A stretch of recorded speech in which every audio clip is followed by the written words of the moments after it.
Hi ನಮಸ್ಕಾರ. ಅನಿ trap ಎಲ್ರಿಗೂ ಈಗ ಒಂದೇ ಜಪ ಆಗ್ಬಿಟ್ಟಿದೆ, ಅನಿ ಟ್ರ್ಯಾಪ್ ಅಂತ. ಯಾರು ಈ ಚಾನಲ್ನ ನೋಡ್ತಾ ಇಲ್ವೋ ಅವ್ರು ಮೊದಲನೇ ಸರಿ ನೋಡ್ತಾ ಇದ್ರೆ ಸಬ್ಸ್ಕ್ರೈಬ್ ಮಾಡಿ ನೋಡಿ, ನೋಡಿರೋರು ಆಗಿದ್ದರೆ ಲೈಕ್ ಮಾಡಿ, ಸಬ್ಸ್ಕ್ರೈಬ್ ಮಾಡಿ, ಇಷ್ಟ ಆದರೆ ಇನ್ನೊಂದಷ್ಟು ಜನಕ್ಕೆ ಶೇರ್ ಮಾಡಿ. ಯಾಕೆ ಈ ಅನಿ ಟ್ರ್ಯಾಪ್ಗೆ ನಮ್ಮ ರಾಜಕಾರಣಿಗಳೇ ಒಳಗಾಗ್ತಾರೆ ಅಥವಾ ಉನ್ನತ ಅಧಿಕಾರಿಗಳೇ ಒಳಗಾಗ್ತಾರೆ, ಸೆಲೆಬ್ರಿಟಿಗಳೇ ಒಳಗಾಗ್ತಾರೆ ಅಂತಂದರೆ ಅವ್ರ ಹತ್ರ ಹಣ ಇರುತ್ತೆ ಮತ್ತು ಒಂದಷ್ಟು ಜನದರ ಸಂಪಾದನೆ ಮಾಡಿರ್ತಾರೆ. ಆ ಜನಗಳ ಮುಂದೆ ಇವರ ಮಾನವನ್ನು ಕಳೀಲಾಗುತ್ತೆ. ದುಡ್ಡು ಕಾಸಿದ್ರೆ ಕಿತ್ಕೊಳ್ಳೋಕ್ಕಷ್ಟೇ, ಬೇರೆ ಏನೂ ಉದ್ದೇಶ ಇರಲ್ಲ.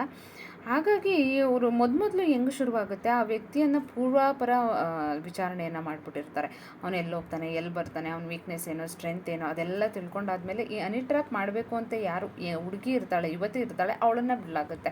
ಅವನು ಹಿಂದೆ ಮುಂದೆ ಸುತ್ತಾಡೋದಾಗಿರ್ಬೋದು, ಅವ್ನು ಬೇಕು ಬೇಡಗಳನ್ನು ಗಮನಿಸ್ಕೊಳ್ಳೋದಾಗಿರ್ಬೋದು. ಅದು ಆ ಯುವತಿ ಯಾರಾಗಿರ್ತಾಳೆ ಅವನಿಗೆ ಸಂಬಂಧಪಟ್ಟ ಇಲಾಖೆಯ ಒಬ್ಬಳ ಸದಸ್ಯನೇ ಆಗಿರ್ತಾಳೆ. ಆ ರೀತಿ ಅವಳನ್ನು ತಯಾರು ಮಾಡಲಾಗಿರುತ್ತೆ. ಈ ರೀತಿ ಮಾಡಾದ ನಂತರ ಅವಳು ಫೋನಲ್ಲಿ ಅಂದರೆ ನಾನು ರೆಡಿ ಇದ್ದೀನಿ ನಿಮ್ಮ ಜೊತೆ, ಎಲ್ಲದಕ್ಕೂ ರೆಡಿ ಇದ್ದೀನಿ ಅನ್ನೋ ಥರ ಅವಳು ಬಿಂಬಿಸ್ಕೊಳ್ಳೋ ಅಂಥದ್ದು. ಅದಾದಮೇಲೆ ಫೋನಲ್ಲಿ ಮಾತಾಡೋ ಅಂಥದ್ದು. ಅದಾದಮೇಲೆ ನೀನು ಬಿಟ್ಟಿರೋಕ್ಕಾಗಲ್ಲ, ಹಾಗೆ ಹೀಗೆ ಅಂದರೆ ಆ ಲೆವೆಲ್ಗೆ ಅದು ಪ್ರೇಮ ಸಂಭಾಷಣೆಯೋ, ಕಾಮ ಸಂಭಾಷಣೆಯೋ, ಅಥವಾ ಕೆಡ್ಡಕ್ಕೆ ಕೆಡಗುವಂಥ ಸಂಭಾಷಣೆಯೋ ಅವ್ರವ್ರ ವಿವೇಚನೆಗೆ ಬಿಟ್ಟಿದ್ದು. ಈ ರೀತಿ ಸಂಭಾಷಣೆಗಳಾದ ಮೇಲೆ ಒಂದು ಡೇಟನ್ನು ಫಿಕ್ಸ್ ಮಾಡ್ತಾರೆ. ಆ ಡೇಟನ್ನು ಫಿಕ್ಸ್ ಮಾಡಲಿ, ಆ ಡೇಟ್ಗೆ ಫಿಕ್ಸ್ ಆಗಿರುತ್ತೆ ಎಲ್ಲ ರೀತಿ.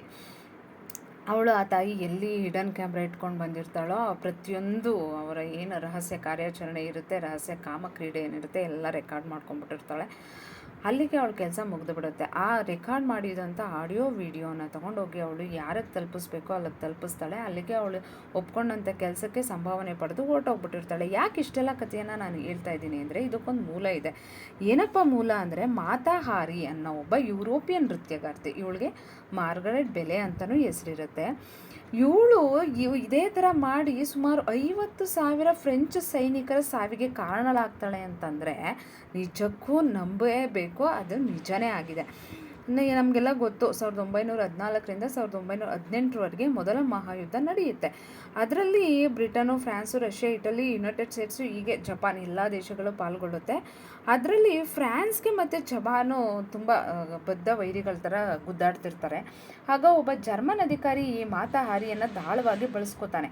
ಅಂದರೆ ಇವಳನ್ನು ಫ್ರಾನ್ಸ್ಗೆ ಕಳಿಸಿ ಅಲ್ಲಿನ ಸೇನಾಧಿಕಾರಿಗಳ ಗುಪ್ತ ಮಾಹಿತಿಯನ್ನು ಸಂಗ್ರಹಿಸಿ ನನಗೆ ಕೊಡಬೇಕು ಅಂತ ಹೇಳ್ತಾಳೆ. ಅದೇ ರೀತಿ ಈ ಮಾತಾ ಹಾರಿ ಫ್ರೆಂಚ್ ಸೈನ್ಯಕ್ಕೆ ಹೋಗಿ ಅಲ್ಲಿನ ಎಲ್ಲ ಸೈನ್ಯಾಧಿಕಾರಿಗಳನ್ನ ತನ್ನ ಬಲೆಗೆ ಬೀಳಿಸ್ಕೊಂಡು ಅವರ ಎಲ್ಲ ರಹಸ್ಯ ತಿಳ್ಕೊಂಡು ಸರಿಸುಮಾರು 2 ವರ್ಷಗಳ ಕಾಲ ಸತತವಾಗಿ ಜರ್ಮನಿಗೆ ಅವಳ ಎಲ್ಲವನ್ನು ಲೀಕ್ ಮಾಡ್ತಾ ಇರ್ತಾಳೆ. ನೋಡಿ, ಇವಳು ಕಿತ್ತೂರು ರಾಣಿ ಚೆನ್ನಮ್ಮನ ಥರ ಓಡಾಡಲಿಲ್ಲ, ಒನಕೆ ಓಬವ್ವನ ಥರ ಓಡಾಡಲಿಲ್ಲ, ಝಾನ್ಸಿ ರಾಣಿ ಲಕ್ಷ್ಮೀಬಾಯಿ ಥರ ಓಡಾಡಲಿಲ್ಲ, ಏನೂ ಮಾಡಲಿಲ್ಲ. ಏನೂ ಮಾಡ್ದೇ ಆರಾಮಾಗಿ ತನ್ನ ಮೈಕೈ ತೋರಿಸ್ಕೊಂಡು ವಿನಯವಾದ ಮಾತುಗಳಿಂದ ಎಲ್ಲ ಸೈನ್ಯಾಧಿಕಾರಿಗಳನ್ನು ನಂಬಿಸಿ ಫ್ರೆಂಚ್